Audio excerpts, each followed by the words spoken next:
Pursuant to the Open Public Meetings Act, adequate public notice has been given by the Secretary of the Evesham Township Board of Education in the following manner: posting written notice on the official bulletin board of the Board of Education office, emailing written notice to the Burlington County Times and the Courier Post, filing written notice with the municipal clerk of Evesham Township. Mr. Yates, can we have a roll call, please? Roll call. Oh, hold on, guys. I'm sorry. Bear with me.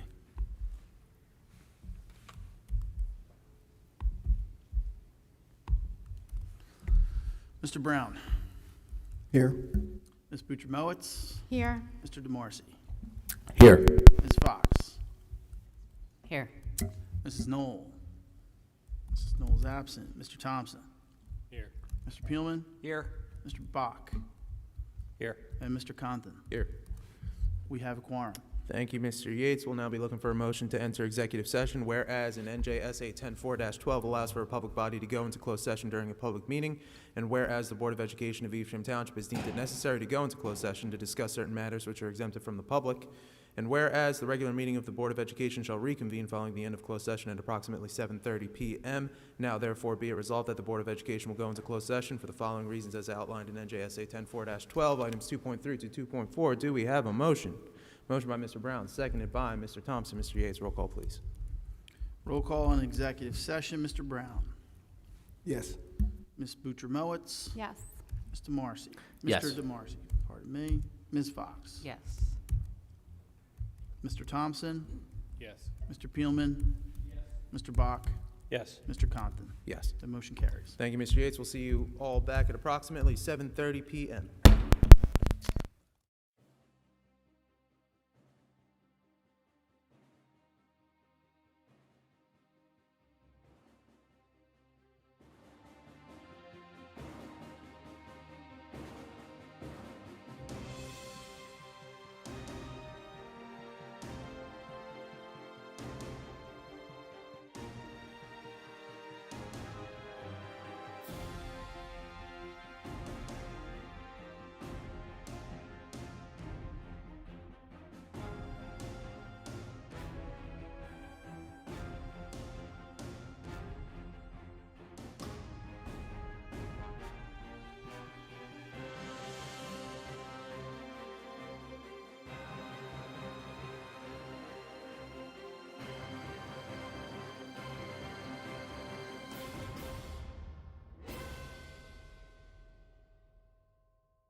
Would all those who are able please rise for the pledge? I pledge allegiance.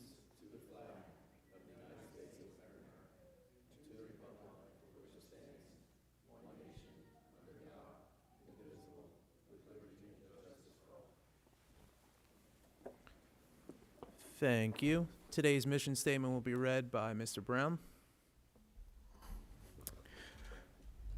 The mission of Evesham Township School District is to promote excellence in an environment that engages students in meaningful learning experiences. In partnership with students, dedicated staff, families, community, the district provides a strong educational foundation that will empower our students to achieve their unique potential, embrace self-directed lifelong learning, develop the skills necessary for appropriate risk-taking and responsible decision-making, respect themselves and others, problem solve individually and collaboratively, and become contributing members of a diverse global society. Thank you, Mr. Brown. Moving on, we'll move into our recognitions for this evening.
Where's Miss Gormley? Oh, come on down.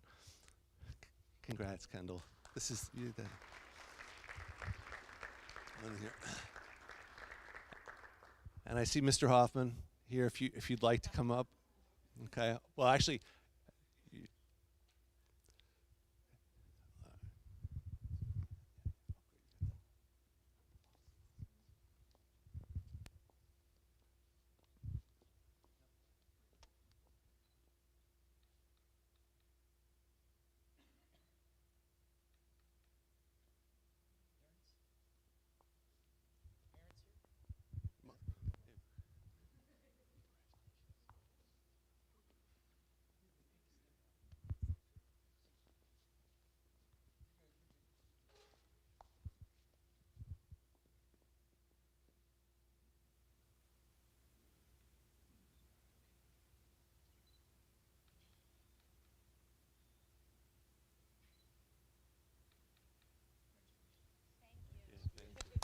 congrats, Kendall.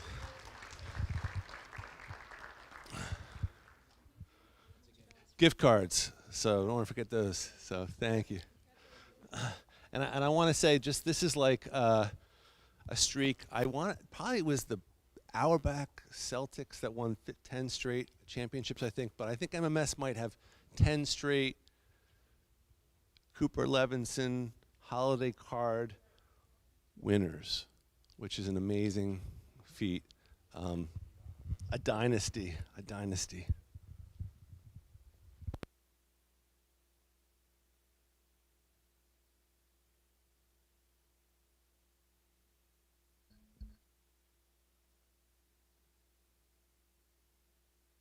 We will now move into our preliminary budget presentation. The floor is yours, Dr. Smith.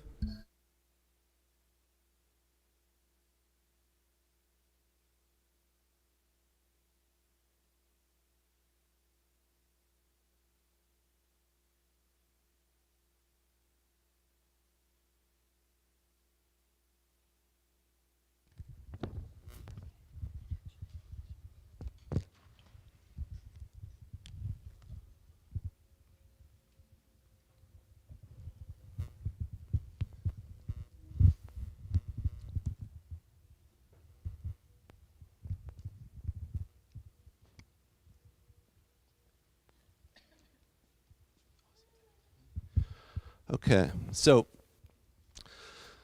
preliminary budget presentation 2025-26. It's January 30th, so it's significantly earlier than we normally present budget information. This year's budget is particularly painful, and we wanted to get the information out as soon as possible. It is a lot to take in, and there will be a lot to talk about over the months ahead. In the past few years, we have communicated budget impacts first through meetings with staff. Those were individual meetings in the schools, typically in early March. That route just isn't possible this year given the number of changes that we're going to be talking about. Our mission, which we read at the beginning of every board meeting, is what guides all we do, including the budget development. Always focusing to maintain as much as we can, for as long as we can, for as many as we can. And that has been our fate as a district that has lost state aid 7 years straight. This is my 5th spring presenting budget, and every one of those has been talking about cuts. Context to the state aid. So we've lost over $7 million since 2018. That's over half of our state aid total. Couple that with the rising costs of goods and services, which people experience in their personal lives, but certainly districts have been experiencing across the state and country. Special ed and transportation are particularly increasing areas for costs. Salaries and benefits continue to go up. All of this outpaces the local 2% tax levy cap for the state of New Jersey. So every district loses ground. The cost of operating exceeds the revenue through the local tax levy. And we generally are looking at around $3 million gap each year between revenue and appropriations. This year, that's a bigger gap because we used some one-time revenue sources last year to stave off additional cuts. And again, in the effort to preserve as much as possible for as long as possible, we went with more conservative projections in our budget last year, which with the increasing expenditures led to less surplus, actually no surplus, as we found out recently, which is creating another $3 million gap. Put that into the larger context of where we are and have been. We are the 4th leanest, so we spend the 4th least per pupil of all 76 K-8s in the state. That is not enviable. No one wants to be there. It means we spend $3,566 less per student than the state average for a K-8. Which you might think, oh, okay, $3,566. Doesn't sound too bad, but that's per student. So times that by about 4,500, which is our enrollment, over $16 million missing from our budget. And I recently talked about this at the state public comment hearing on the new school funding law. It's absolutely egregious and wrong that any district could be 16 million short of an average budget. When you translate that into positions at 80,000 roughly for step 1 salary and benefits, that's over 200 teachers short that our district is, 25 per school short to be average. So if you look at a district that is average and it's making cuts, they have $16 million worth of cuts available to them that we have already used up. There are no easy cuts anymore for us. It's very upsetting, and we are trying to chart the best path, the least horrible path in a horrendous situation.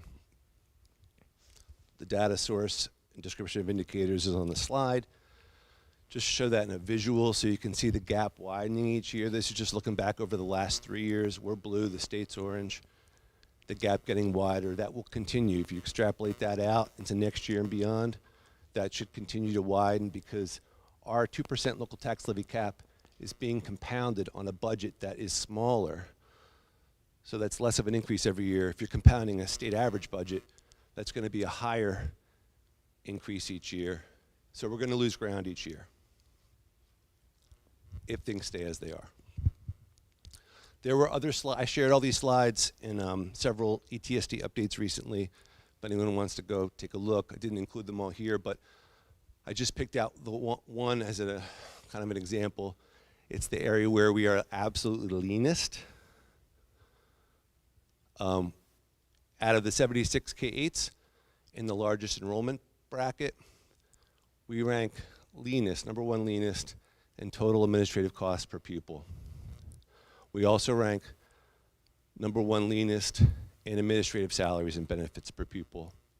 We rank second highest in the ratio of students to administrative personnel and fourth highest in the ratio of faculty to administrative personnel. No one wants to be at the top of that graph. We're there in many categories. How did we get here? I'm going to hand it over to Mr. Yates to talk a little bit about that. All right, welcome back, everybody. If it feels like we were just here, it's because only 6 months ago we were finalizing our budget discussions, and here we are. So Dr. Smith talked a lot about our state funding reductions. So how do we get here? What is S2? S2 we commonly refer to, hey, we're an S2 district. In order to understand that, we have to go back to 2008 under then Governor Corzine, who enacted the School Funding Reform Act. That act adjusted how school districts in New Jersey were going to receive state aid. Evesham was one of the districts at the time it was calculated to receive less aid. The state's response to that, which was a quick response, was they were going to provide what's called adjustment aid. It was meant to be temporary relief, but it lasted for over a decade. That aid was provided to districts to reset them if they were a district who was calculated to receive less under the new SFRA formula. Evesham was one of those districts who received the adjustment aid. Then in 2018, S2 was enacted, which again reformed the School Funding Reform Act and how the state aid formula was calculated for school districts like ours. It was meant to rebalance aid to school districts, basically prevent overfunded districts from receiving more money than they were supposed to as under the new calculation. They had a 7-year phase out from 2018 to 2025, so the current budget year we're in is when they phased out our adjustment aid, but they also adjusted how we receive aid with an enrollment-based formula. So it's not based on one-for-one enrollment, it's based on a weighted 5-year average of your enrollment, and then it's put through a factor, usually typically less than 1. So it doesn't exactly follow enrollment, and that's really important to understand.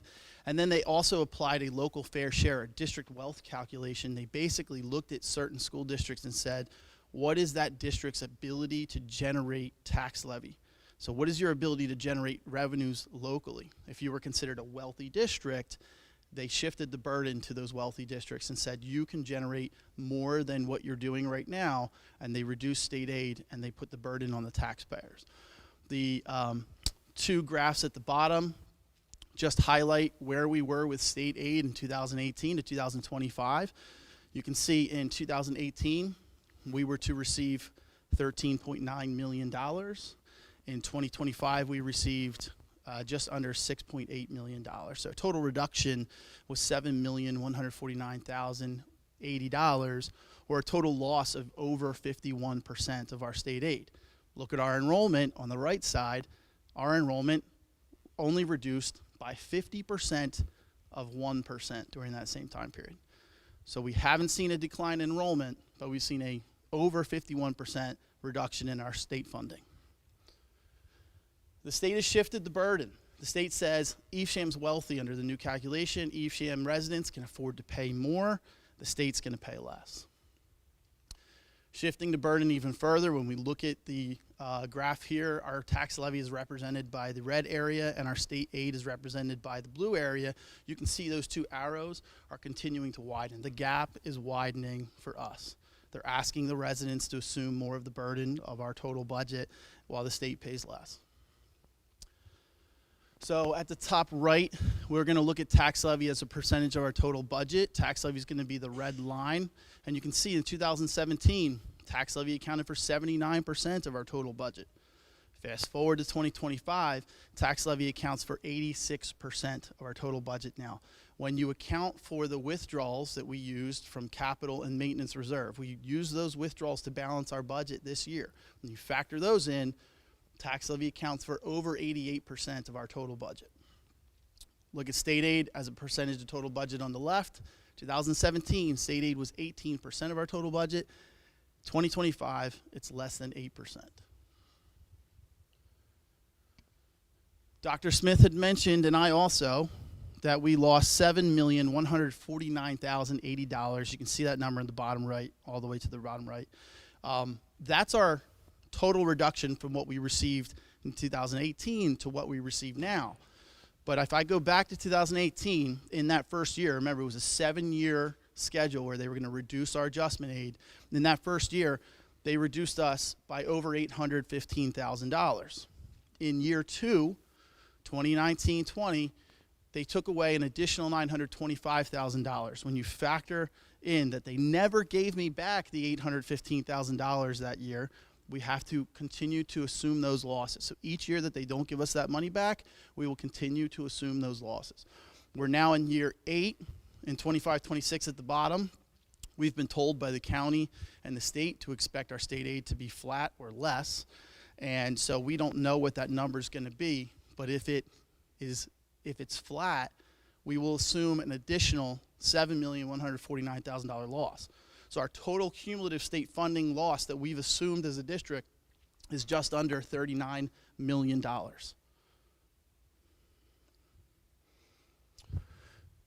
right, so I put this in here as a hypothetical. Couple important things to understand. The only revenue number that our district can control is our tax levy. We can increase our tax levy by 2% from the prior year, and that's our cap. So there's a few exceptions to that we won't get into tonight, but the only number that we can increase is our tax levy at 2%. Our salaries and benefits increase typically north of 3% every year. That's about the average that we experience as a district. So in a hypothetical world, if our salaries or if our tax levy was equal to our salaries and benefits, which it's not, our salaries and benefits account for about $5 million more than our total tax levy. But even if they were equal, within 1 year, we'd have a structural budgetary deficit of $1.4 million. By year 4, we'd be at $4.5 million in a structural budgetary deficit because we can only increase our tax levy by 2%. Other budgetary pressures that our district faces. So we don't just face budgetary pressures of rising costs for salaries and benefits. We experience it across the board. This is going to impact everybody in this room, by the way.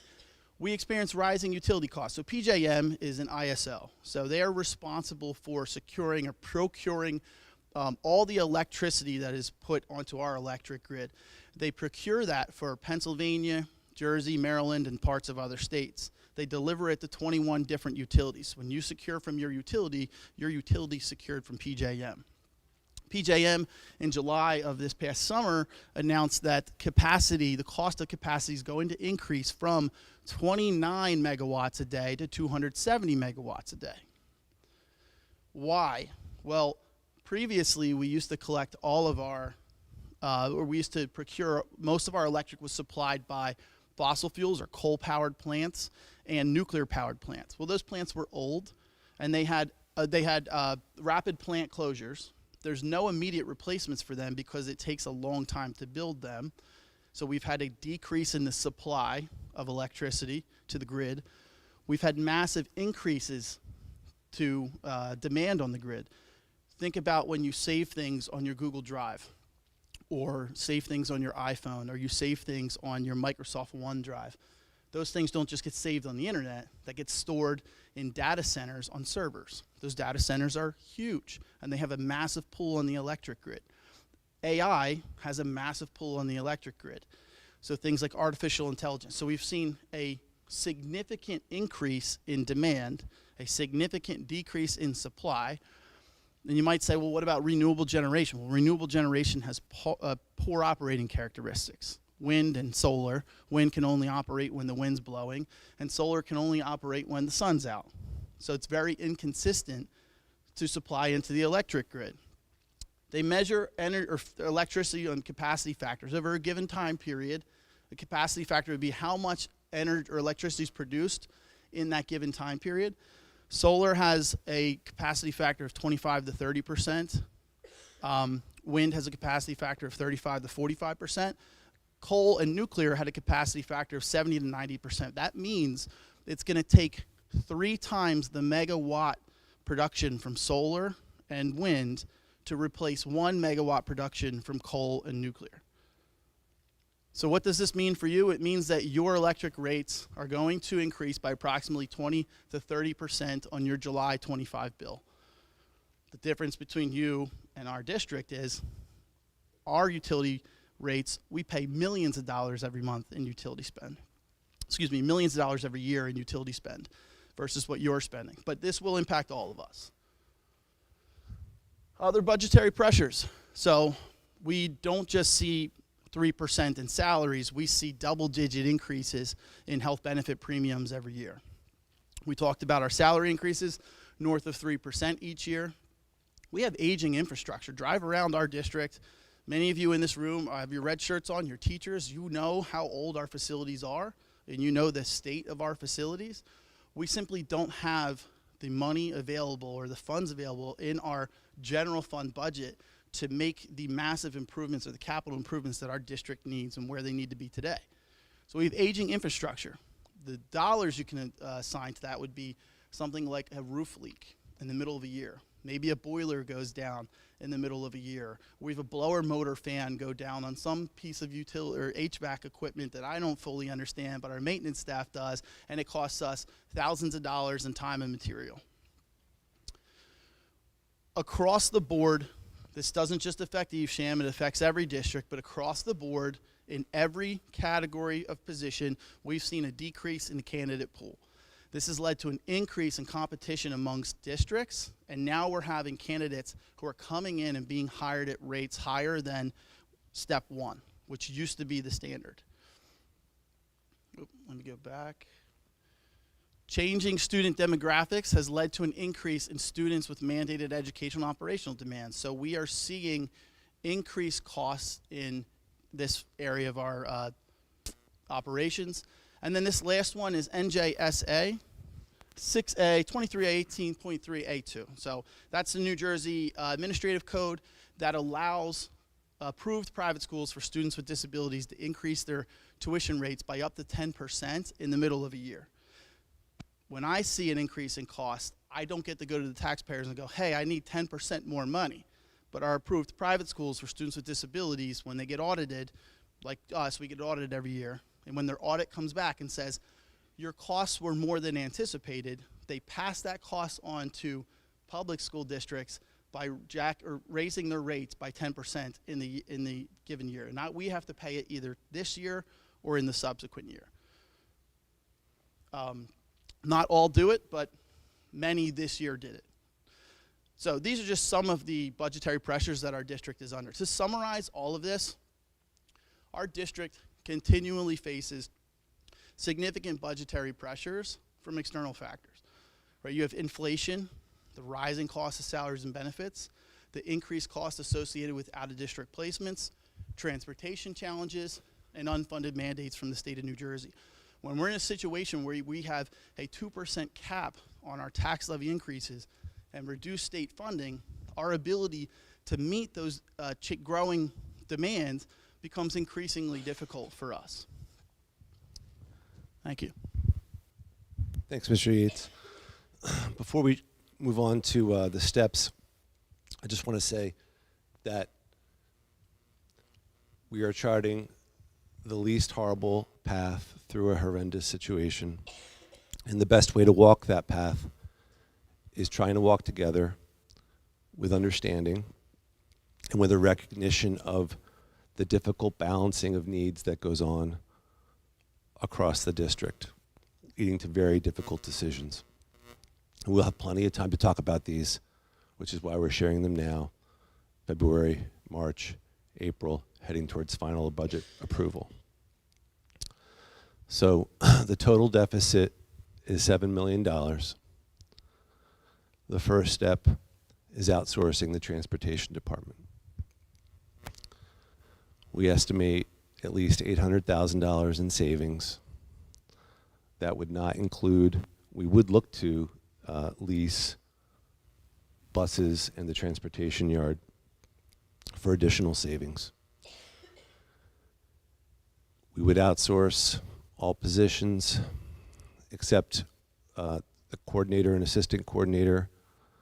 Someone needs to be the liaison between our district and the private companies, and maintaining a few drivers with the most seniority, and we are looking at that. This is a very difficult step. All of these steps are very difficult. There's not an easy step in tonight's presentation. I've been at the transportation department many times, with our drivers and aides, our mechanics. We're only looking at this because it can save us money. Right now, about 2/3 of our routes are already outsourced. So we have about 30 drivers. That covers about 1/3 of our routes. But we would outsource those remaining routes. I will be at the transportation department tomorrow morning to meet with drivers and aides and anyone from that department who voluntarily wants to come meet. We can talk more about it then. And there's an email that went out from Ms. Brusco about that.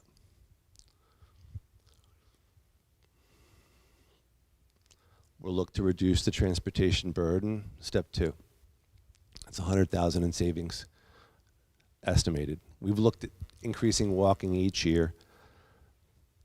That is not unilateral work. We work together with the township on that. It's gradual work. We will also look to consolidate bus routes, bus stops. The elimination of all late buses, I put that on this slide. The cost savings of that step is not included in that $100,000. We're still calculating the savings from that, but these transportation steps include eliminating all late buses.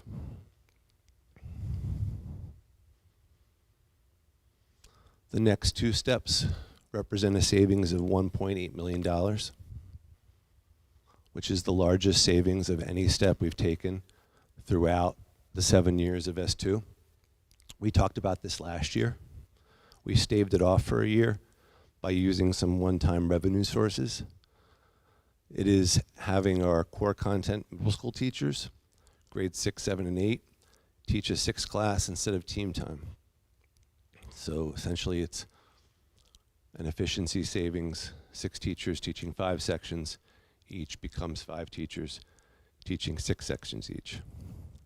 I would add elementary teachers teach the equivalent of 6 sections, as well as some of our middle school teachers, related arts teachers. This is a painful step. It does make the next step possible, which is an increase in middle school class size. Middle school class size, we've increased elementary class size every year for the past 5 years. Middle school class size, we have been really unable to increase because of that model of having the team time. Without that, we can increase class size in middle, not because we want to, but we're trying to save programs as much as possible. The math of it is, instead of 10 teachers teaching sections of 24 for 240 students, now we have 8 sections of 30 students each, on average. Another 10 teaching positions. We're looking at schedule options for this that maximize teachers working with the same groups of kids to be able to maintain kind of consistency among teachers working with kids for a modified teams approach.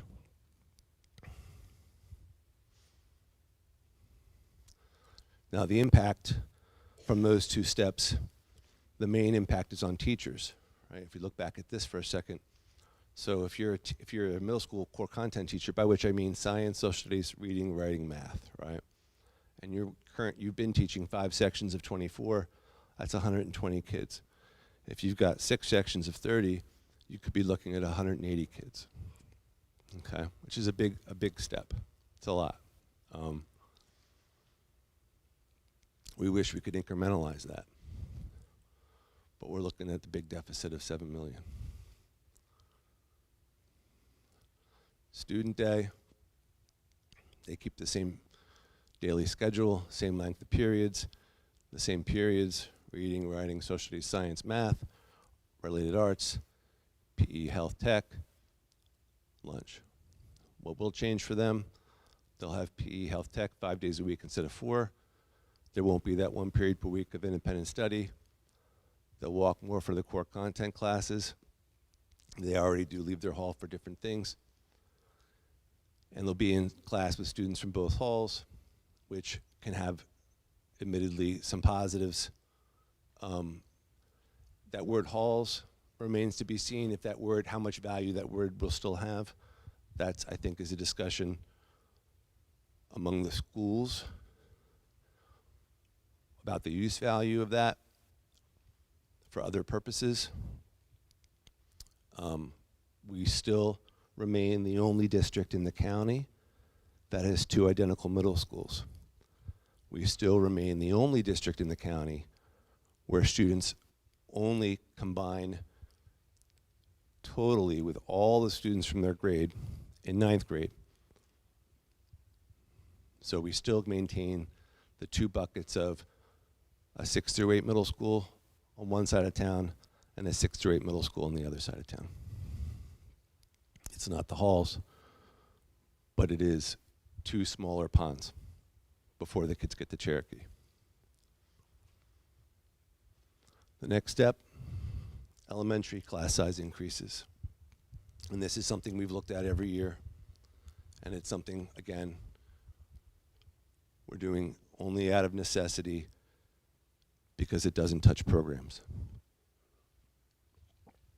The increases are highlighted in yellow. They go up 2 students per grade, except for kindergarten.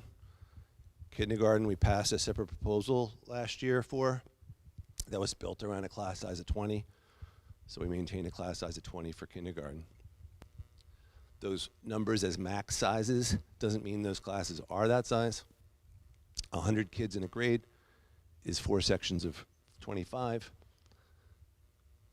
It depends on how many kids are in the grade. That'll drive the distribution.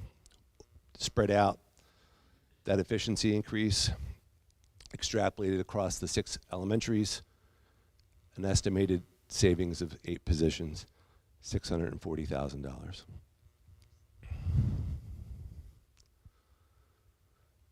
Step 6, and we've talked about this going back to fall of 2020. There's a lot of scar tissue on this topic. We don't want to be here again. The reason now is the same as then, which is we're always trying to preserve programs. We have 220 paraprofessionals in the district. 40 are eligible for health benefits. 34 used them. We anticipate phasing out benefits for about 30 paraprofessionals at $25,000. It's about $25,000 average for benefits for a staff member. So that would be a savings of $750,000. And just as we did 4 years ago, we will look at the seniority list and determine a number of the most senior pairs for whom the benefits would be maintained.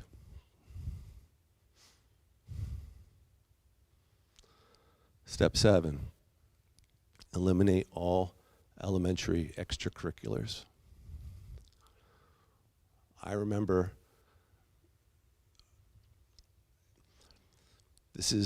all these are painful. There's a district near us, and I don't want to name districts specifically, but there's a district near us that doesn't have elementary extracurriculars and hasn't for a long, long time. And I remember thinking, I mean, we have wonderful elementary extracurriculars. We have wonderful middle school extracurriculars. That wonderfulness has meant we have a $350,000 gap in total for all our extracurriculars between what we spend on them to run them and what we take in revenue from the activity fee.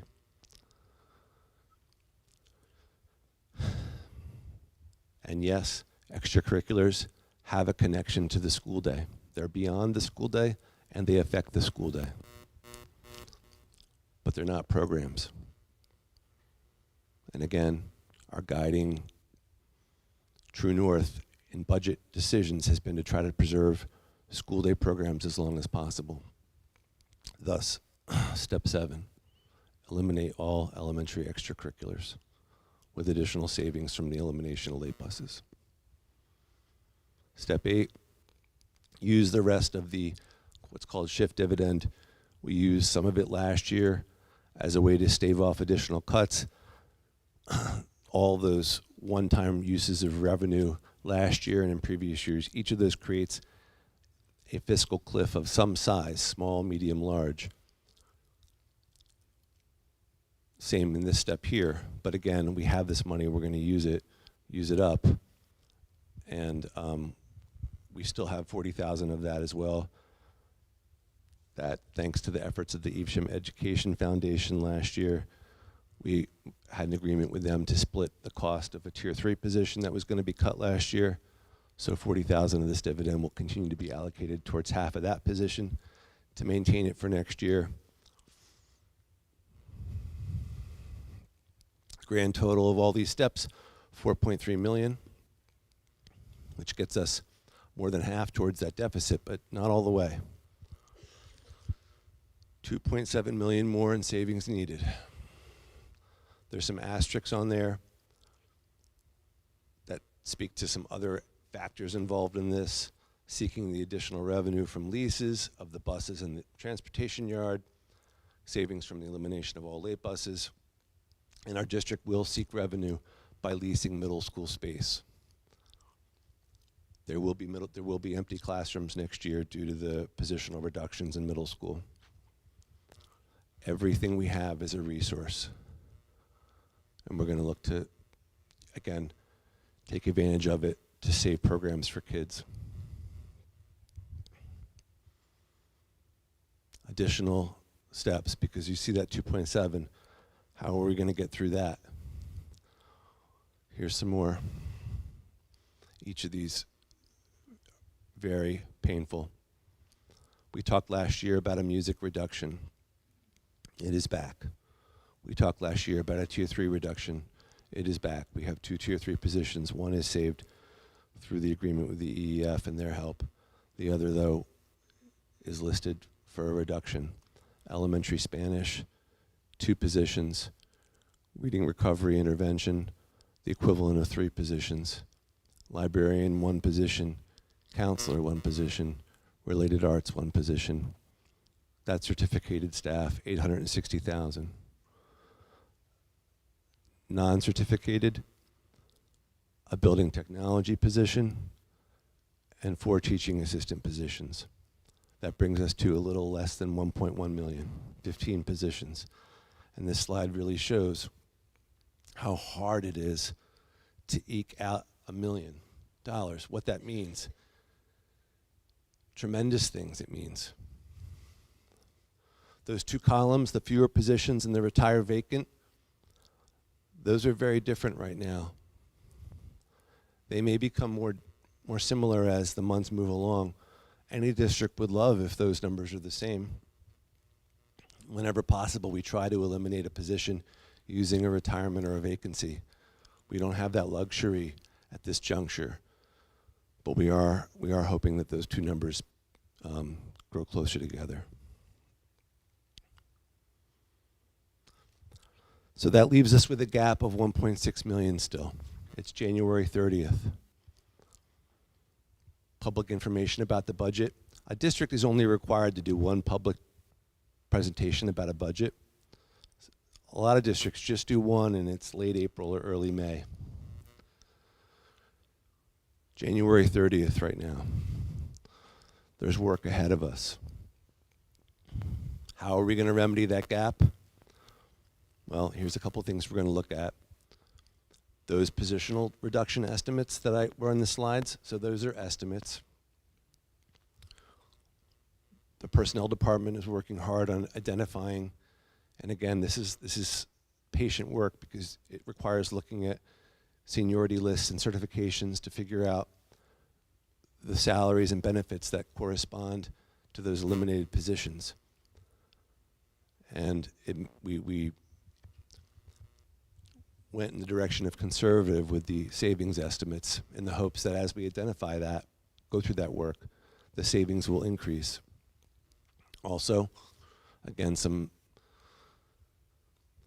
still to be determined items, eliminating the late buses and leasing the middle school space and leasing buses. Now, some of that, for example, the leasing of the buses may not be able to be determined until after the final budget approval because they're not buses to lease until the outsourcing of the transportation department is approved. We will still need, whether money from leasing comes, whenever it comes, we will need it because this situation that we're in doesn't have an end in sight. And we have to be clear-eyed about the reality. It's a tunnel with no end at this point. The state aid formula for the last 7 years has been wrong.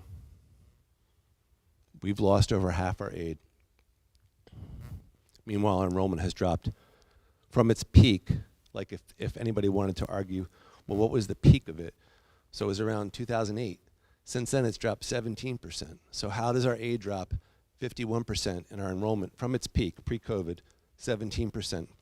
I asked that question once of the Commissioner of Education in person. No answer. Not the current commissioner. That's why I think I can say that.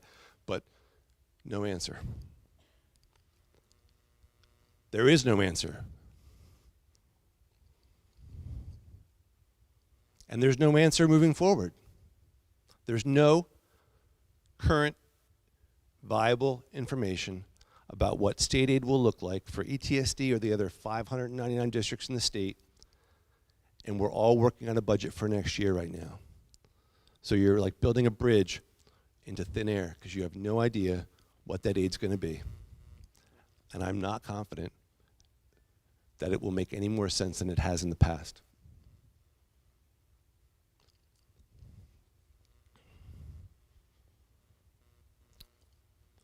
The only thing worse than bad news is not knowing.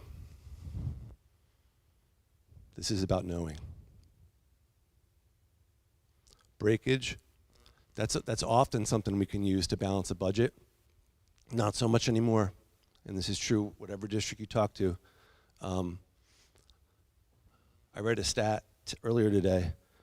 There used to be 3 provisional certificates issued for every retirement among the teaching staff in New Jersey. Now they're down to 1. There's 1 provisional certificate issued for every retirement. That's losing ground. People leave the profession for other reasons than retirement. the supply is dwindling, right? So breakage isn't what it was. And then last variable, of course, is state funding and what that'll do. These last couple slides just sort of recap some topics that are related to budget. You know, we always look to reduce through non-staffing ways. We continue, but those have been used up, but we continue to look. Grants, SRO shared services agreement, which we've been thankful for the last 3 years with the township. That expires at the end of this year. We'll be looking to renew that. Hopeful that that can be successful. Advocacy with the state. They recently had that hearing on what the new school funding law should look like, and my main message was it needs to be fair for all districts, and if it's not, then it needs to be redone. And no district can end up after year 1 or year 3 or year 7 asking why their aid is falling 51% when their enrollment has only fallen 17% from its peak. And if that does happen, there needs to be an answer for that district, not silence, which is all we've gotten. School bus advertising, $4,000. Shout out to McKenna Realtors that just approved advertising for them on our buses. Thank you, Mr. McKenna. Facility use increases, we'll look at that as well. That doesn't generate a lot, but every little bit helps. We are exploring increasing revenue from Evans. That would mean, so we've had higher interest from private providers for preschool, and given our So preschool is funding from the state. It is allocated in a Fund 20, so not the same as our general fund. You're talking about the preschool expansion aid? Yeah, so I feel like part of the conversation back when we were going through that was, you know, we get a certain amount of money and it costs X amount per pupil and maybe salaries can be deferred, and I understand it's the first year for that and there's a lot that has to happen, but is there any, like, can salaries be offset? Is that being played into the budget calculation when it comes to staffing? Yes, it is, yeah. So certain salaries of any individuals who might either be a part of that program or just have a kind of a role in the program, their salaries have been offset, and a portion of the salary or all of their salary, depending on who they are, has been moved into the funding itself. For this year, we anticipate that because those preschool teachers who are now PEA teachers were previously budgeted in the general fund, those salaries will then, that'll free up that money in the general fund. However, we do owe a portion for every special ed child who's in a PEA classroom. So the district does owe a portion towards the funding for that. But I do anticipate that there'll be a surplus from it that would hopefully this year end up as surplus. Thank you.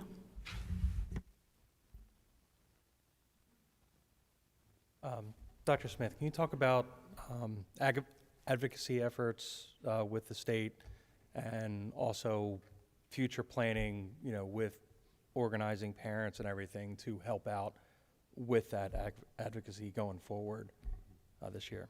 Yeah, sure.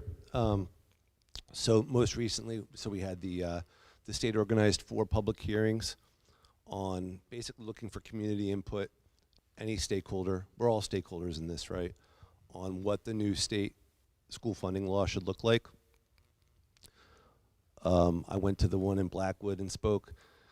There were districts, some districts there, not as many as I expected, honestly, but that's, I speak every year, provide testimony at the Senate Budget Committee hearings, which is sobering, by the way, if you ever participate in that. Some are in person and some are virtual, but what's sobering about it is to see how many entities across the state rely on state aid. You know, my imagination was too limited to imagine all of the different types of agencies and groups that are in line with us for monies, right? And actually school districts, we're there each time, but sometimes we've been the only district actually speaking at those. I would welcome working with any parent group to try to increase advocacy. I think in this case of the, I remember sending an email once to, it was an email thread with all the, basically like 160 districts that were S2 districts, asking if anyone had an existing fair funding group, and if so, you know, would they be willing to share any insights?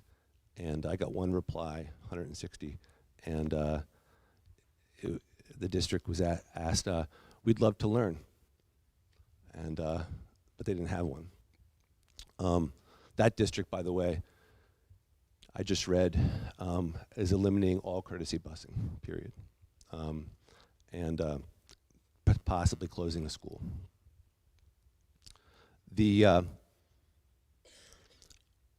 So advocacy would welcome any group that wants to work on advocacy together.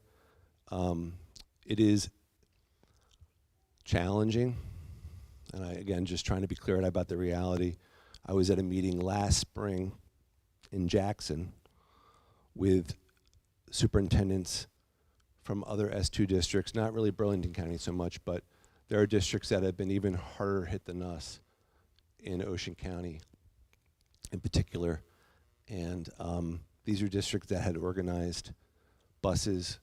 If you remember, right, there were some large districts that organized buses of kids to go to Trenton.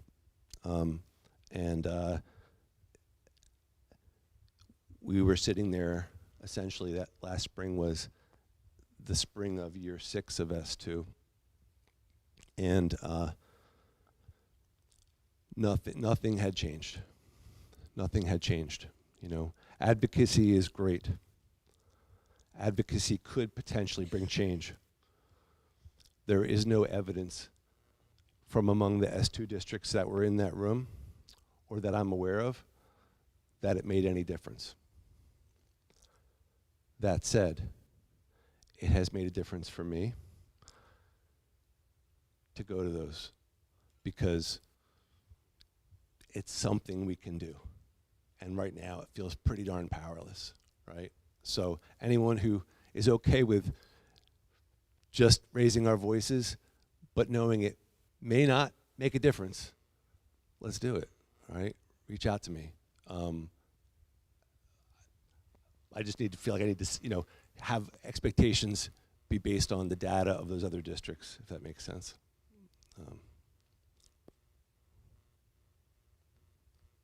Any other questions? Hey, I had a couple. For what you just said about the advocacy efforts, would you be willing to reach out to some of those other folks again, the 160 other districts that you had talked to before? My understanding was at least Cherry Hill has a pretty robust collaborative effort between the administration and parent groups in their district, and if that's something that we could understand kind of the path that they're walking and use some of their lessons learned to help guide us in how we can set up something similar going forward. Yeah, and that's a good example. So their Fair Funding Committee, so they have and this again, things may have changed from when I was there, but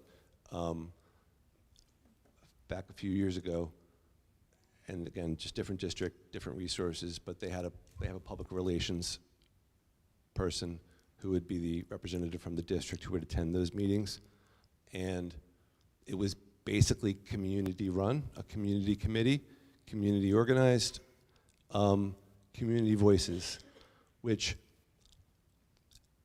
and again, it existed for about 20 years when I was there, so had gotten started, that means back in like around 2000, maybe even a little before. Just 2 years ago, like if you look at, they're not an S2 district. They lost like millions last year in aid. They were at that public hearing on the school state funding law. I will say that the most powerful voices, and this is why I think a group like that is great. The most powerful voices are not the voice of a superintendent. We're the most expected voice. A board member is an expected voice. Voices of people who aren't in a role where they would naturally be raising their voices, those are the voices that catch ears more, you know. So a parent voice, for example, a community member voice.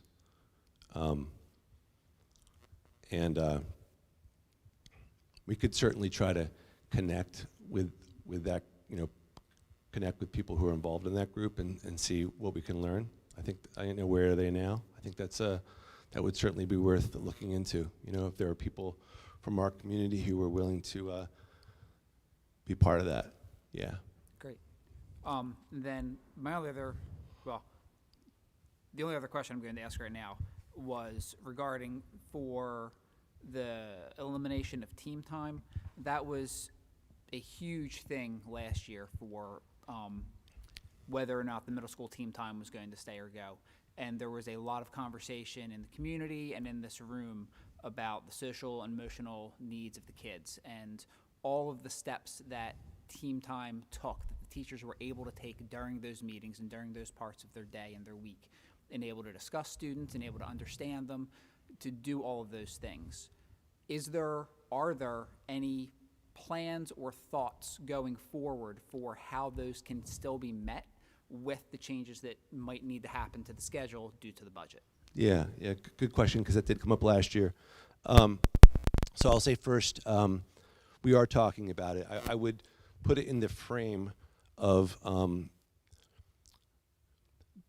the idea of, you know, when there's a step that is savings, in this case, that tandem step of 6 class in place of team time, and I want to couple it with the class size increase, because that's also important. You know, the best socio-emotional support that kids get is from a classroom teacher in class. And this is just, you know, spoken from my experience, so other people may think differently, but I'm just saying the classroom teacher has more face time, more contact time with the kids than anyone else in the school. And every time class size goes up, that contact time is distributed differently, right, over more kids. So there is loss in all of these steps, right? 1.8 million in loss with that. It won't be the same. Whatever we develop won't be the same. And so I'll give you an example. The 25-26 school year calendar that's on the agenda tonight for first reading approval has 3 scheduled delayed openings. So we removed those from the calendar a few years ago. We're putting them back in for next year. That in no way, and that's just one pixel in the larger portrait, but in no way does that come close to 6 class in place of team time. But the reason it's there is just, it's an intentional decision to create opportunity for team time. Also, the way we're trying to build the schedule to create as much consistency as possible among teachers and students, to enable when teachers meet about kids that they have as many kids in common as possible, which is what was the team time model was based on. The schools, the school administration and school staff will have to work out what the rest of that looks like, and we'll be involved in that as a central administration. It'll have to happen in an environment where teachers are teaching 6 classes instead of 5 and have more students than they do now. And that's for me, like, when I look at those steps, and again, having taught at times 180 kids in a year versus 110, let's say, the difference of just managing, like, because every teacher is trying to lean in and figure out how to reach a student, and it's like that combination. It's almost like turning a dial and listening for the clicks to open that student up and have them share their light. And what can I do? You know, it's different for each one, and that's the magic and the science of teaching. It's what gets us out of bed in the morning. that piece is impacted by any step we take, including those steps there. But then we come back to, and this is a question for everyone to consider, it's the thought bubble that hovers above all of us. It's the if not that, what? You know, for any of these steps, whatever we say, the question needs to follow is, if no to that, then yes to what? Because that's the dilemma. So, you know, I can give you a couple little, one concrete thing, the scheduled delayed openings, which is minor, and then say conversations will continue. There's not going to be a comprehensive solution like the team time itself, if that makes sense. No, it does, and I appreciate your honesty about it. Thank you. Yeah.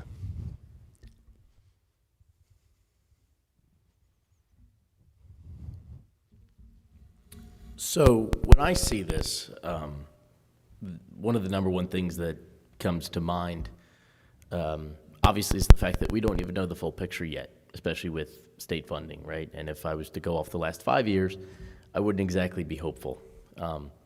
Nonetheless, we don't know because S2 obviously has expired, so it's a large question mark. But to me, the remaining factor is now preventing the situation from getting worse. So to that point, can you just shed light on what at least some of that testimony that you attended, or, you know, some of the different factors of specific aspects to the funding formula that maybe the state was receptive to hearing from our district, from districts outside of our community, as far as what specifically they might change to hopefully bring dollars into Evesham? Yeah, so good question, just because it points to cross-sectional data across districts, right? So the districts that were there, and I'm not going to name them because we try to stay away from naming individual districts. It's hard to sometimes, but districts locally. I mean, there were 4 hearings. They were spaced around the state. This was the southern one, so it was southern districts, except for 2. There was a parent who drove all the way down from Middlesex County, by the way, at the meeting, which I was really impressed with. He was all by himself. We had a parent there, Evan Scott, community member. Really appreciated his comments. The themes that emerged. So, and this is in no particular order, it's just as I'm remembering them standing here.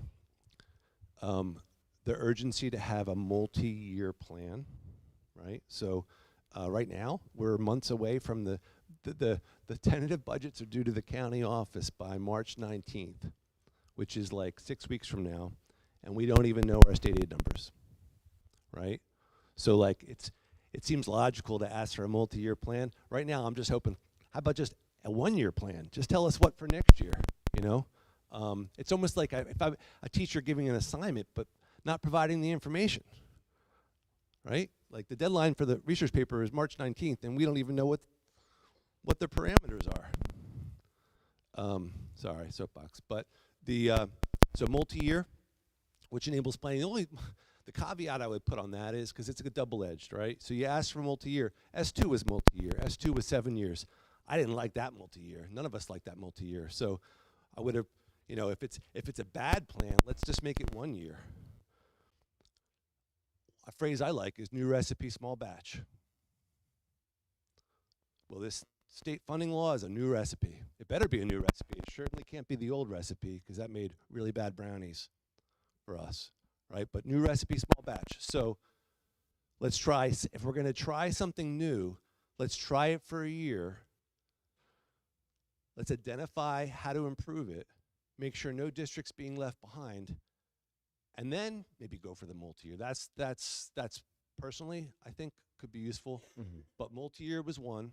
Another one was special education and transportation costs. This was a theme across all districts. Crushing districts, right? Heard that a lot. Fairness, heard that a lot. A transparent and publicly available formula that can be replicated and calculated at the local level. That came up. That's what I asked for. Basically, that's the core of my question of why does a district lose 51% of its aid when its enrollment drops so much less, right? We should be able to figure that out on our own here, do that horrible math here, but we can't. And the state's been sued to release that formula, and they have fought it in court, which tells us something about that formula's quality. So those are themes, if that helps your question. No, and it does. But it seems like kind of the root cause of some of it is kind of what you alluded to as far as special education and transportation, right? Which, I mean, from my understanding from this budget, they're the two single largest percentage increases in expenses. Correct. For our budget. Yeah. So it's basically reflecting that we need more of the state to reflect those percentages. Correct? Yeah, I mean, it should not be, these costs are required costs, and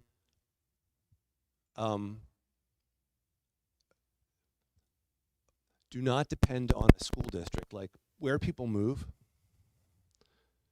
should not determine the budgetary situation of a district, if that makes sense. And right now, and the challenge is like,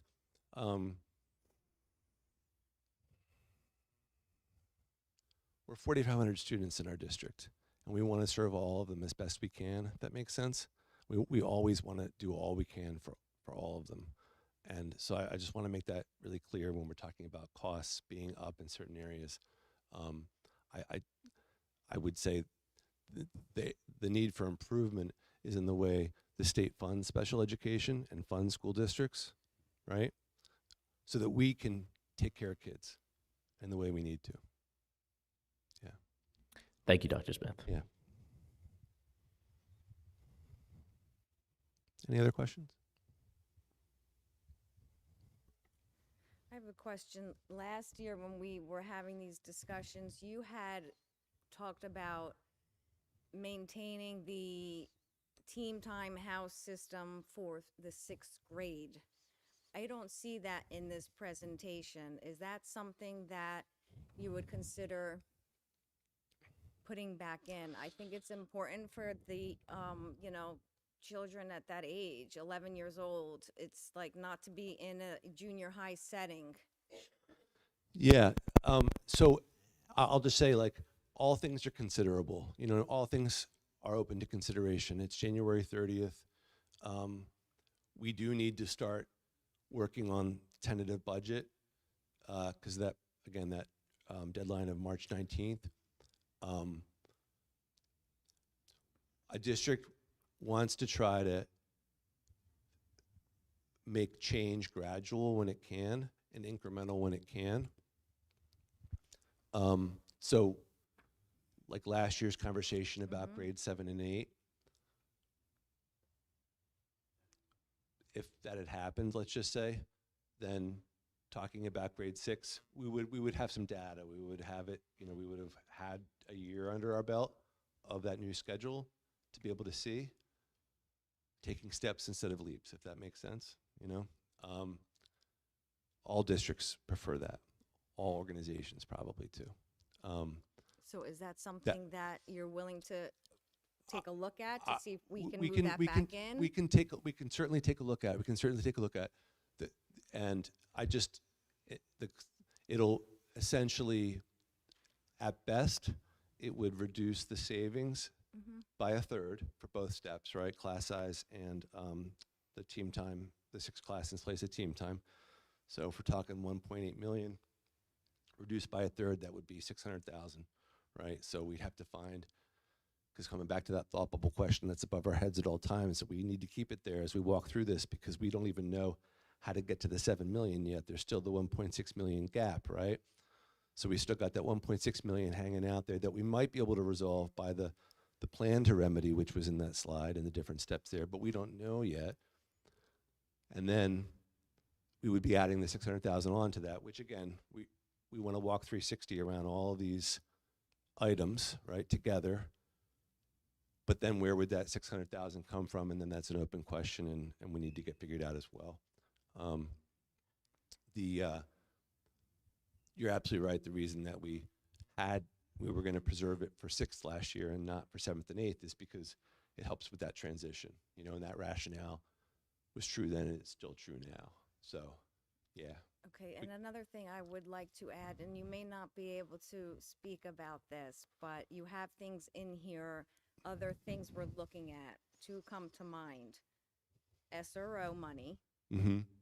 We have the agreement is going to be expiring, so there's a chance to somehow renegotiate, and also the sale of the property we own. You may not be able to say anything about that, but can you at least just say that you have a plan to open communication with the township? Oh, well, 100%, right?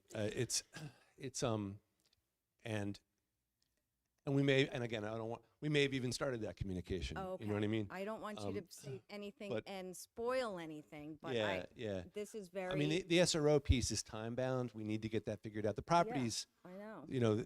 that's been an ongoing topic since really like 2021. But the SROs has a time component. We want to get that worked out. Because we appreciate that very much. And then there's the property, which we've been working on for years, negotiating that property.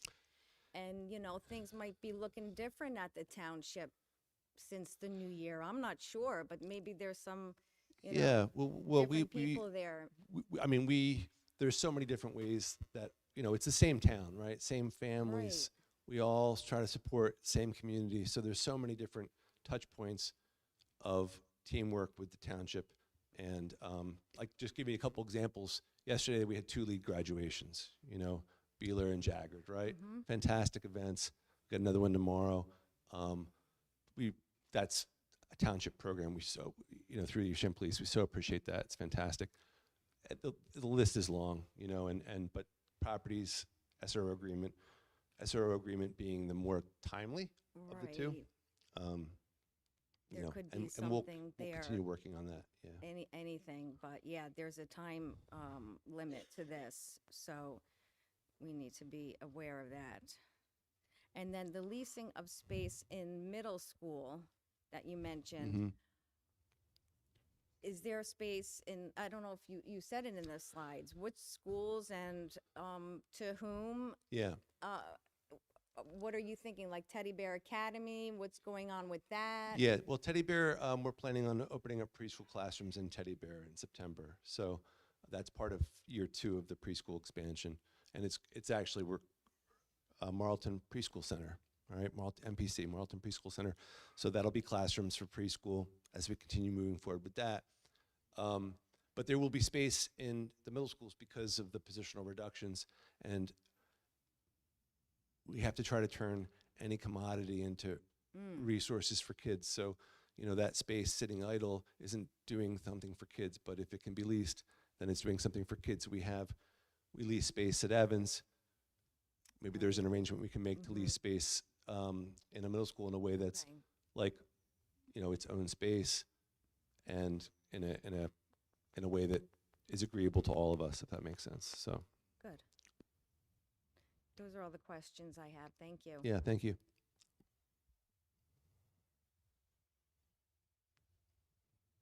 All right, thank you all.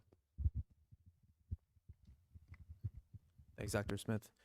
Seeing no more questions from the board, this meeting will now be open to the public, referencing agenda items only. However, if your questions or comments pertain to litigation, student or personnel items, or negotiations, we would ask that you see the superintendent after the meeting, since we do not discuss these matters in public. Please limit your comments to 3 minutes per person and state your name and address at the beginning of your testimony. Would anyone like to make a public comment about the agenda?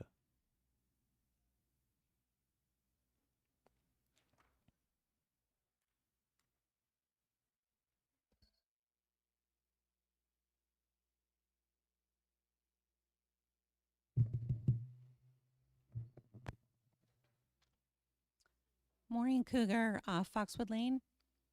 Last year was a struggle to get through watching all the challenges and changes that our district faced. I was hopeful that we would be able to have real change in the 24-25 school year. as so many people showed up and spoke up about the transparency, and we need to have some type of town hall gathering. We don't get a Q&A session in these meetings, so it's very frustrating to ask concerned questions and get no answers. It's like all of our worries just fall on deaf ears.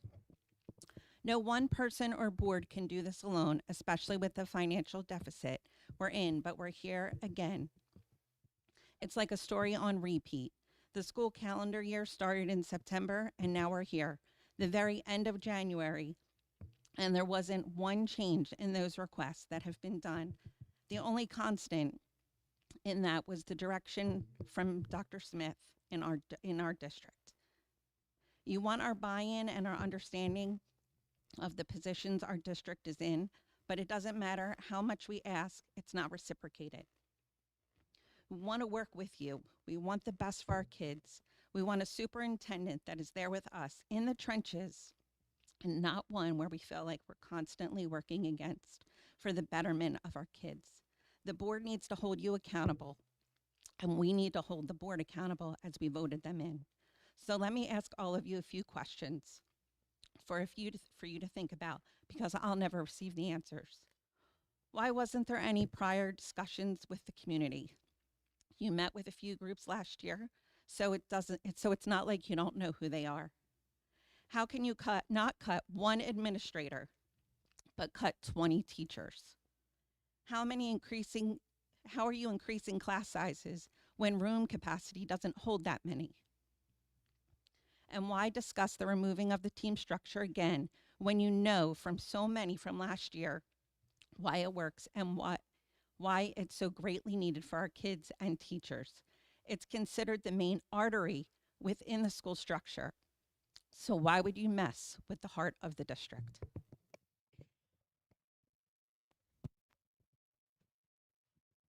My name's Erin Sapio. I live on Fair Hill Court. This is an echo of what Ms. B asked earlier tonight, but it's important enough to ask again. In May and June, I and other parents spoke at board meetings and sent emails asking the superintendent to pause on the pursuit of the preschool expansion program because of concerns of a financial drain causing a reduction in services to the middle school kids. We were assured that the preschool expansion grant would bring an excess of money to our district that would help support the general budget. This extra income was not explained in tonight's presentation, and we're wondering if details of both expenditures and income from the preschool expansion program can be made public.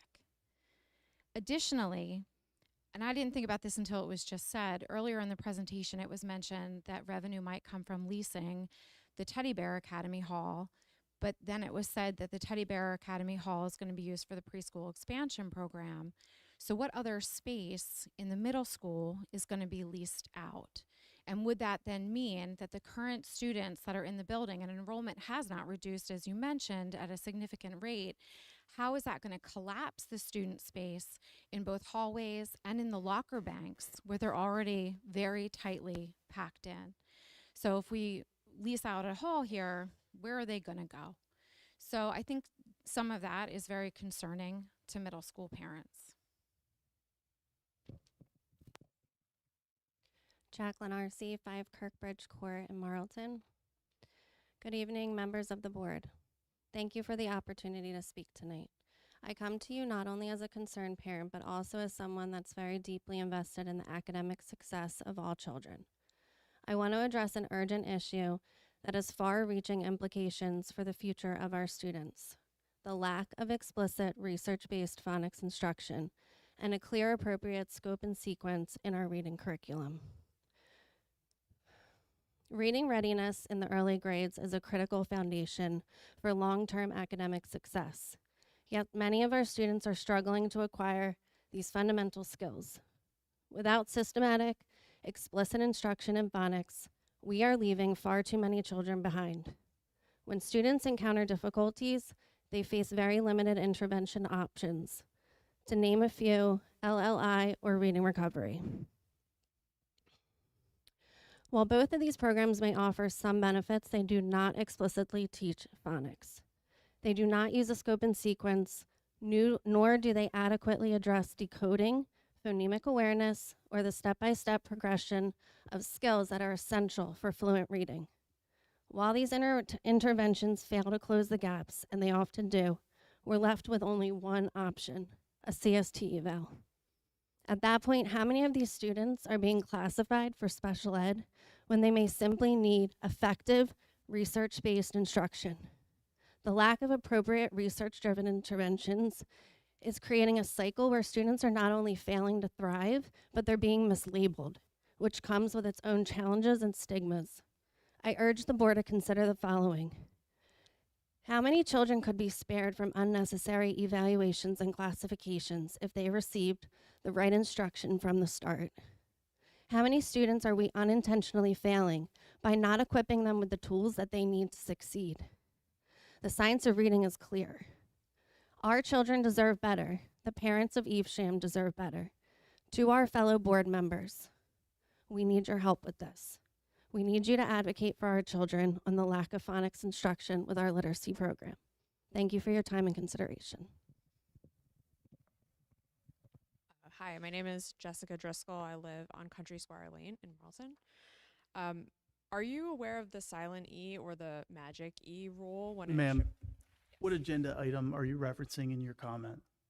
the literacy program? Is that an agenda item?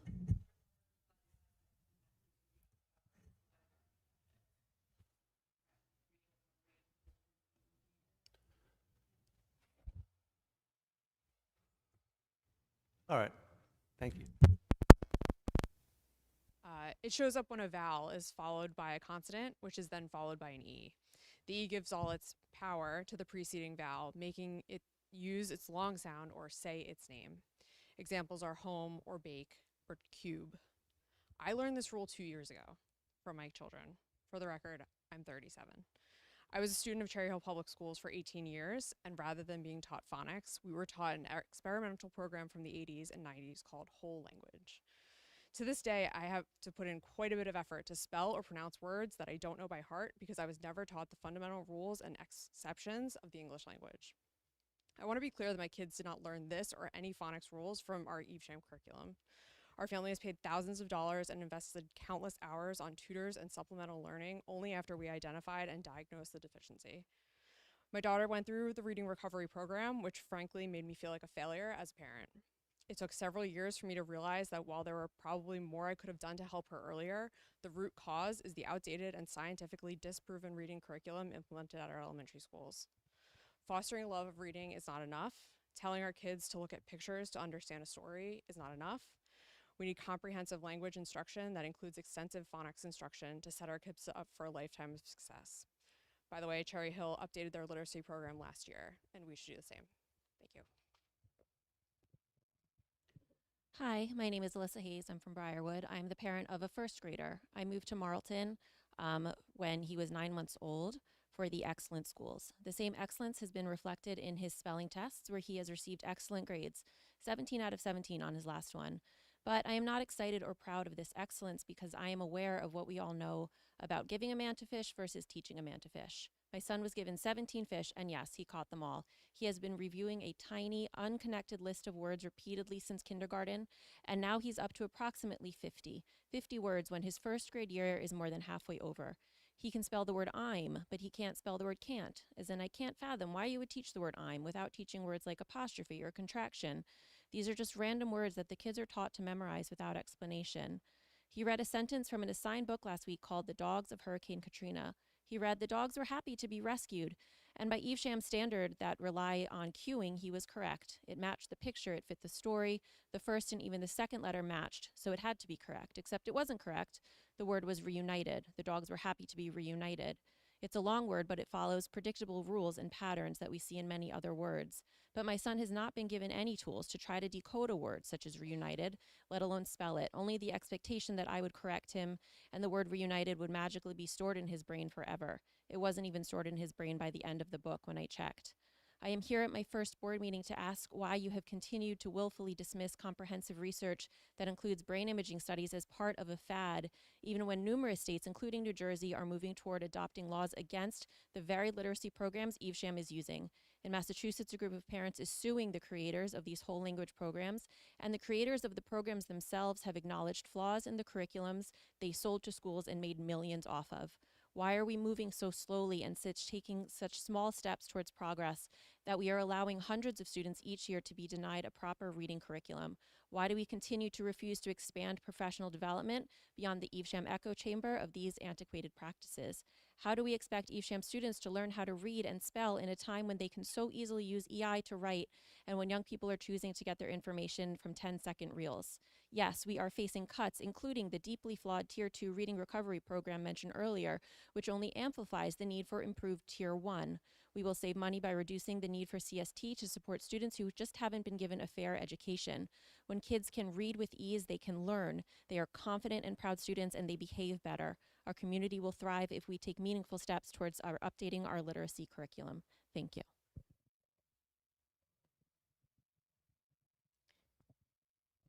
My name is Lisa Falzone. I'm on Ensley Place in Marlton. I was wondering, can you tell us how you exactly are going to phase out the para benefits, the health benefits coming up? So we'll add that question into our, we're going to talk about budget at each meeting. So certainly for the February meeting, we'll have updates on things. So we'll make sure we include that. Right, so no plan right now, it's just by seniority at this point. There's more, but at this point, this is what we shared tonight is what we want to share, and we'll share more in February, and we'll include your question. Thank you. Hello, Rosemary Bernardi, 10 Halifax Court East. I just want to thank you. I know you said you're not obligated to give the budget presentation until later in the year. So thank you guys for actually doing this ahead of time. I think after last year's challenge, I think because we have so much work to do, it's great that you alerted the community. I'm not happy with what you said, but at least it's out there. I just have a general question. I guess I must have missed something. Why are we having to come up with $7 million?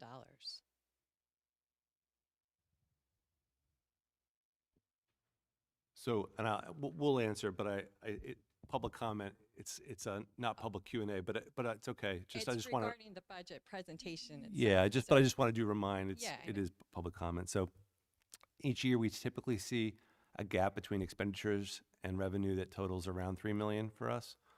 Each year we have about a $3 million surplus. Last year, in order to stave off cuts, we kind of like deflated our projections in order to try to not make more cuts last year. So those projections plus the rising costs came in pretty much bullseye and resulted in no surplus where we normally have about a $3 million surplus.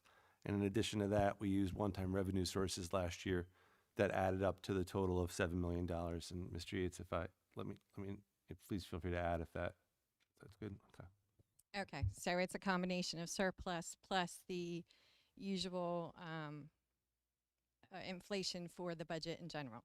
Is that what you're saying? Inflation, also that it's the yearly gap between the cost of operating and the 2% tax levy. Yeah. It's just larger than I've ever seen in the past in discussions, and I've been around a long time, so $7 million is a lot. I guess as a taxpayer, I'm coming to the table here, and I'm like thinking about what came out last year. In 2024, the taxpayers came up with $1.9 million for kindergarten, so that was in 2024. June of 2024, you guys went out with a 3.9% increase in the budget. I don't know how much exactly that equated to the taxpayers, but that was a lot of money that was added to your budget. So you have 1.9, a 3.9% that was added to the tax levy last year. Then in January, you guys have now $3.2 million for preschool. In addition, the EEF has agreed to, it does the yearly fundraising, and they're in the 40th year fundraising, but they made the commitment for the $40,000 raise to save one of the positions last year. So that's a lot of money that came within the last year. So that's concerning that, we're at a $7 million loss when we have 1.9 plus the 3.9% plus the $3.2 million. That's a lot of money. So that's concerning for me. Ms. Bernardi, you're at 3 minutes. If you could wrap up, please. I have so much. So anyway, one thing about the outsourcing, I think the outsourcing the transportation office, I just want everyone to know, many years ago, we, as I was on the board, we asked to work with the transportation office because that was one of the things that you guys did. You know, the transportation office worked great. They actually came up with their own cost savings and they actually saved their positions. I'm concerned about the outsourcing because there's not a lot of vendors. So that is concerning that you're not going to have vendors to actually bid for this. So I'm concerned about transportation and there's a lot of things. So thank you for your time. Tracy Brown, second vice president for ETA. Sorry, my voice is very scratchy as you've heard me coughing the whole time. I usually get up here each time and I feel like an anger inside, and right now I just feel sadness because that was the most depressing thing I've sat through in all of my years here. I'm just really sad, and I know everybody, my members that are here, are expecting me to say some eloquent words, and I really can't wrap my brain around the number of losses.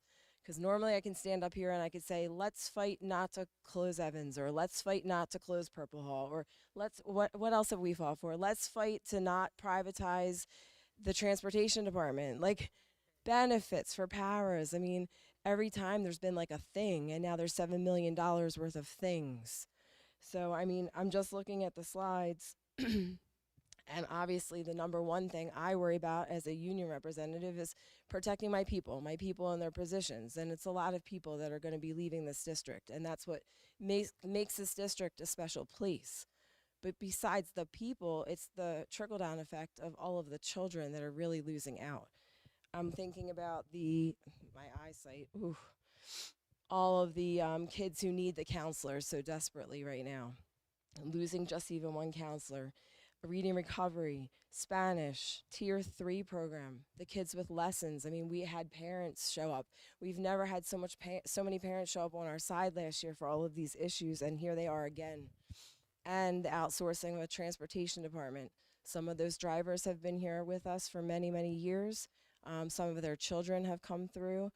It's very sad to see our people go and not know what's going to come in to replace that. Elementary school, God bless elementary school teachers. I mean, I really mean that, because every day when I hear the things that they go through, I know how tough it is. And I know that one more kid in their class or two more kids is crazy. I mean, I know some of those sizes are up to 28. I have 28, 29 in a science classroom, and it's a lot of kids. It's a lot of kids. So when we talk about averages and we end up at the middle school, because that is where I am a little more knowledgeable on the cuts, you know, we talk about some classes are an average of 24. That is because there are smaller resource rooms and things. Science and social studies teachers do not have resource rooms. We have everyone. We are already, yes, I do have a couple small classes this year. Probably one of my smallest ones ever is about a 24.